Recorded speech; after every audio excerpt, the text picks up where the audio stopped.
Ketika saudara kita meninggal dunia sampai ajalnya dicabut Allah, ruhnya kembali kepada Allah, maka kita berkata, ya Rabb, idza daqat 'alaika dunya, kalau dunia terasa sempit, katakan ya Rabb. Datang seorang yang sedang galau gundah gulana dengan hidup, mengadu kepada Imam Al-Hasan Al-Basri. Aku risau dengan hidup ini wahai Imam Al-Hasan Al-Basri. Apa kata beliau?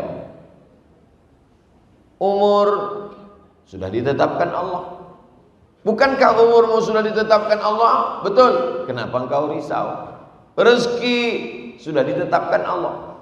Bukankah rezekimu sudah ditetapkan Allah? Betul. Kenapa engkau risau?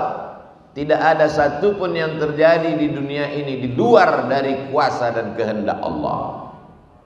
Allahu Rabbi wal Islam dini wa Muhammadan Rasulullah wa yaqini.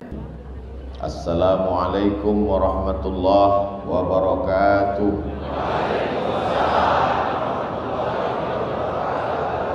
Alhamdulillah bini'matihi tatimmus shalihat. Wassalatu wassalamu ala sayyidis sadat wa ala alihi wa ashabihi ahli al-fadaili wal karamat. Subhanaka la ilma lana illa ma 'allamtana innaka antal alimul hakim. Rabbi shrah li sadri wa yassir li amri wa hlul 'uqdatam min lisani yafqahu qawli.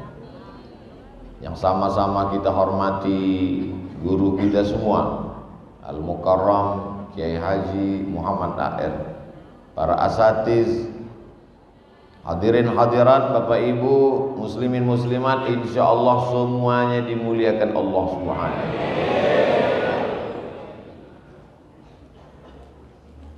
Apa yang membuat Kiai meneteskan air mata? Bercampur antara haru, antara sayang, antara berbagai macam perasaan. Maka tangan bisa ditahan, hati dan pikiran bisa ditahan, tapi air mata tidak bisa ditahan. Makanya ketika ada sekelompok perempuan menangis, Sayyidina Umar bin Khattab melarang. Jangan kamu menangis, kata Umar. Kata Nabi, da'hunna wa sya'nahunna, biarkan mereka menangis, karena air mata tidak bisa ditahan. Yang tidak boleh itu adalah niyahah, meratap, mengeluarkan kata-kata murka, mengutuk nasib. Ketika Nabi SAW kehilangan anaknya namanya Ibrahim, dilahirkan seorang perempuan dari Mesir namanya Maria Al-Qibtiyah, menangis Nabi Muhammad SAW. Lalu sahabat bertanya, "Ama tarda ya Rasulullah? Apakah engkau tidak ridha menerima ketetapan takdir Allah?" Kata Nabi, "Aku ridha." "Kalau ridha, kenapa engkau menangis?" Kata Nabi, "Ini air mata tetesan kasih sayang." Ada orang mengungkapkan kasih sayangnya dengan hadiah, tapi ada orang mengungkapkan kasih sayangnya dengan tetesan air mata. Subuh ini saya dapat dua-duanya. Tetesan air mata dapat, hadiah pun dapat. Mana hadiahnya? Ini sorban yang sedang dipakai. Apa yang membuat saya dengan Kiai nanti bertemu di bawah naungan ketika tidak ada atap, tidak ada tenda? Sab'atun yudhilluhumullah, 7 orang dapat naungan. Yauma la dhilla illa dhilluh. Pada hari itu tak ada tempat bernaung, tidak ada atap, tidak ada tenda, kecuali yang diberikan Allah pernaungan. Yang mendapatkan naungan itu adalah rajulani, 2 orang, tahabba fillah, berkasih sayang karena Allah, ijtama'a alaih, berjumpa karena Allah, wa tafarraqa alaih, berpisah pun karena Allah. Saya berharap saya dan Kiai termasuk orang yang mendapatkan itu di hadapan Allah Subhanahu wa taala. Semuanya hidup ini mesti karena Allah. A'udzubillahi minasyaitonir rajim.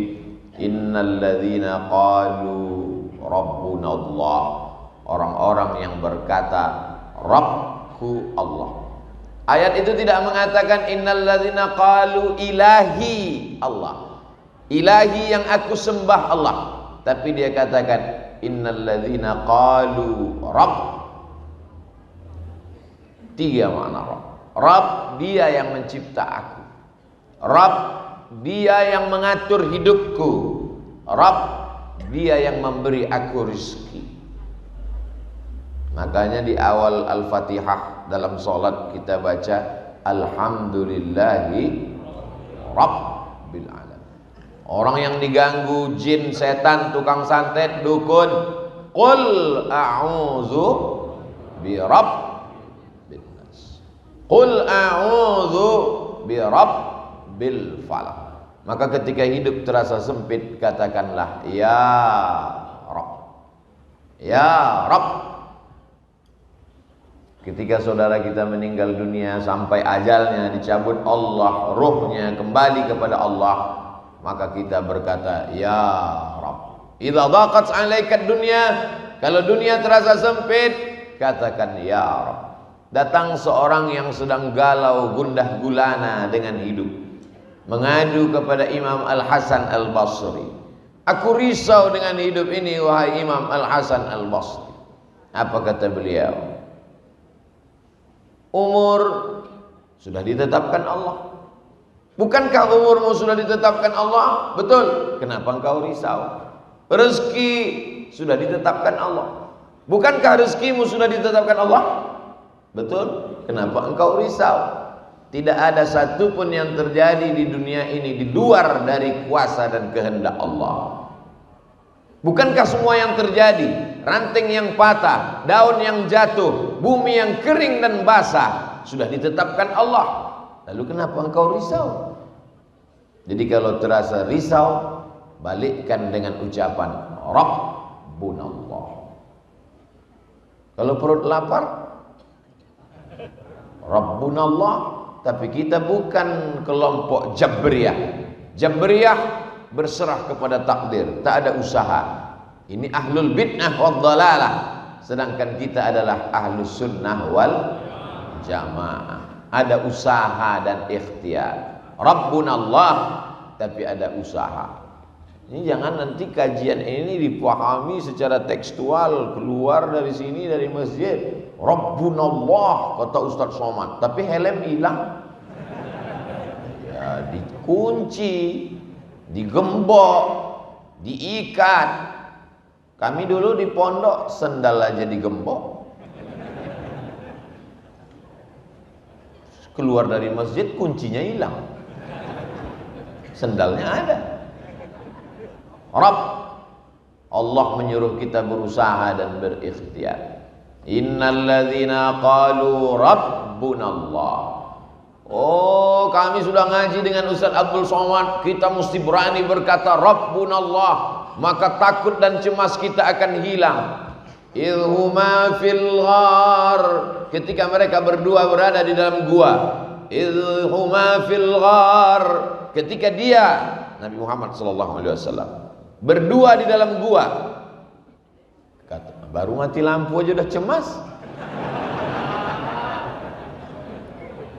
Baru dikaji Rabbunallah, begitu mati lampu langsung. Mestinya Rabbunallah. Kalau mikrofon mati baru Ustaz cemas. Innalladzina qalu Rabbunallah idhuma fil ghari, ketika dia berdua di dalam gua bersama sahabatnya. Idh yaqulu li sahibihi, dia berkata kepada sahabatnya, la tahzan, innallaha ma'ana. Itu ucapan Nabi SAW kepada Abu Bakar Siddiq di dalam Jabal Sur, Jabal Nur, tempat menerima wahyu Iqra. Jabal Sur, tempat berlindung ketika hijrah.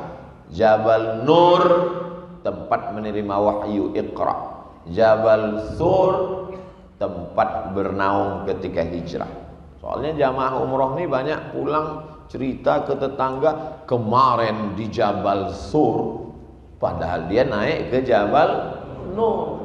Yang cerita lupa, yang dengar nggak tahu. Ketika dia berdua di Jabal Sur, datang orang kafir musyrik Abu Jahal, Abu Lahab, ingin menyerang, membunuh, seluruh Makkah menjadi musuh. Maka ketika itu datang cemasnya, datang ngerinya, datang galaunya, datang gundahnya. Apa kata Nabi menenangkan dia? La tahzan, innallaha ma'ana. Jadi itu mesti dikuatkan. Akhirnya terinspirasilah seorang yang dijebloskan ke dalam penjara. Di dalam penjara itu dia sedang galau. Titelnya doktor, ceramahnya viral internasional, orangnya terkenal, tapi ternyata masuk juga ke dalam kerangkeng besi. Maka dalam masa-masa sulit itu dia menenangkan hatinya. Apa kata dia? La tahzan, wahai hatiku, wahai diriku, jangan kau sedih, jangan kau galau, jangan kau gundah gulana. Innallaha ma'ana, Allah bersama kita. Perenungan-perenungan dia di dalam penjara itu dituliskannya menjadi satu buku. Keluarlah buku berjudul La Tahzan, diterjemahkan Don't Be Sad, Dr. Aid Al-Qarni. Yang bisa menenangkan kita hanya kebersamaan dengan Allah. Sekarang banyak anak muda galau. La tahzan, narkoba ma'ana. Anak muda cintanya ditolak, sedih, pulang. La tahzan, dukun ma'ana. Semua ini hanya ilusi, mimpi. Apakah kita semua sudah terbangun dari tidur lelap kita? Jamaah tidak menjawab, karena dia tahu ini jebakan. Kita sudah berkata tadi, alhamdulillahillazi ahyana ba'dama amatana wa ilaihin nusyur. Dengan pedenya kita berkata bahwa saya sudah bangun tidur. Kata Sayyidina Ali karramallahu wajhah, belum. An-nasu niyam, manusia itu semuanya tidur. Kita ini sekarang sedang tidur lelap. An-nasu niyam, manusia itu tidur. Falamma matu, ketika mereka mati, intabahu, disitulah dia baru terbangun dari tidurnya. Jadi kalau ada jamaah tidur dengar pengajian, memang dia sedang tertidur. Kita baru terjaga dari tidur panjang ini nanti ketika kita terbangun saat malaikat maut mencabut nyawa kita, barulah kita tersadar bahwa semua ini hanya mimpi. Abdul Somad sekarang sedang mimpi jadi ustadz terkenal. Nanti ketika mati baru tersadar, sesungguhnya yang kau bawa mati hanyalah 2 rakaatmu di tengah malam yang sunyi. Yang menemanimu di liang kubur, di liang lahat, hanyalah amal-amalmu. Adapun viewer, follower dan subscriber hanya mimpi belaka. Anak-anak muda sekarang sedang mimpi jadi anak muda. Orang mimpi biasanya ngawur, maka keluarlah kata-kata ngawur dari mulutnya. Kan ku nanti kau 1000 tahun lamanya. Jangan percaya perempuan, mereka sedang orang mimpi ngomongnya ngelantur. Kalau ada mimpi yang serius, ini orang luar biasa, sampai mimpinya pun serius.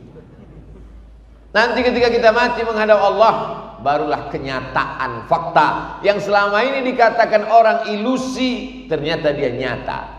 Hari ini orang menantang, mana malaikat itu? Mana malaikat? Kita tidak bisa buktikan secara nyata kepada dia sekuat argumentasi kita ketika dia meminta mana air minum itu. Ini dia.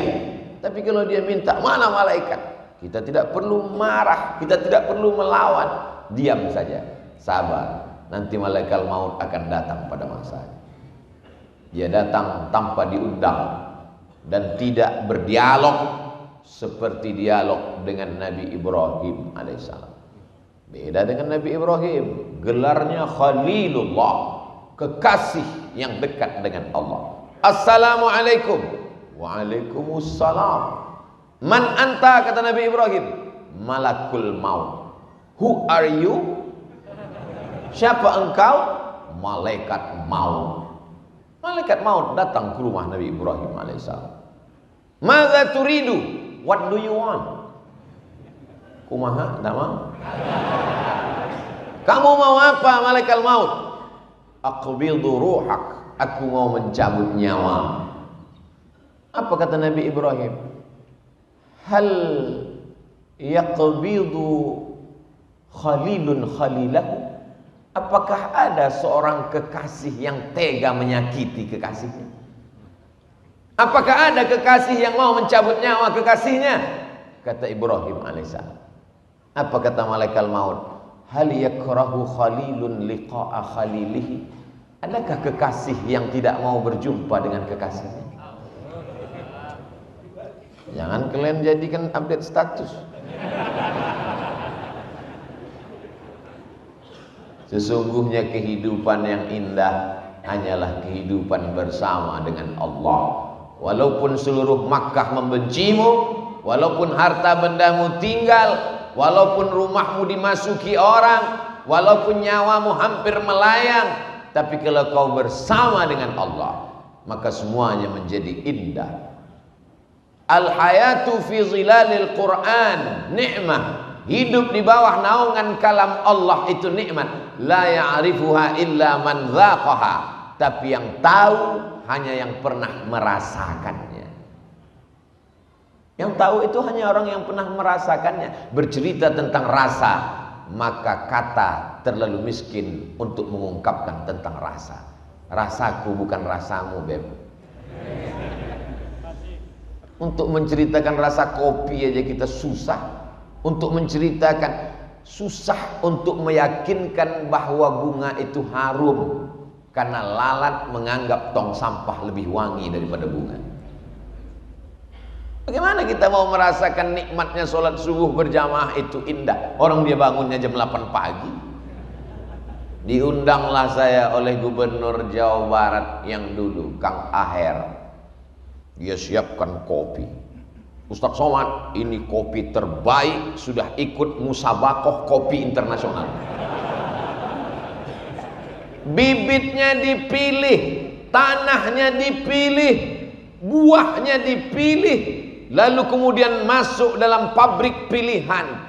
Dan ini tetesan demi tetesannya diperiksa, disuguhkan untuk Ustadz Abdul Somad. Coba Ustadz cicipi dulu. Masalah yang lain Ustadz guru, tapi dalam masalah ini saya ajarkan Ustadz bagaimana cara mencicipinya. Letakkan bibir gelas ke bibir Ustadz. Jangan langsung diseruput, tapi pelan-pelan. Jangan langsung ditelan Ustadz, tahan dulu, dikulum sebentar. Oh ya Ustadz, silakan telan. Saya pun telan. Gimana rasanya Ustadz? Pahit Kang. Untuk merasakan nikmatnya kopi yang katanya juara musabakoh itu pun Somad belum bisa merasakannya, apalagi merasakan kebersamaan dengan Allah. Jadi apa? Perlu proses latihan. Subuh dilatih, tahiyatul masjid dulu.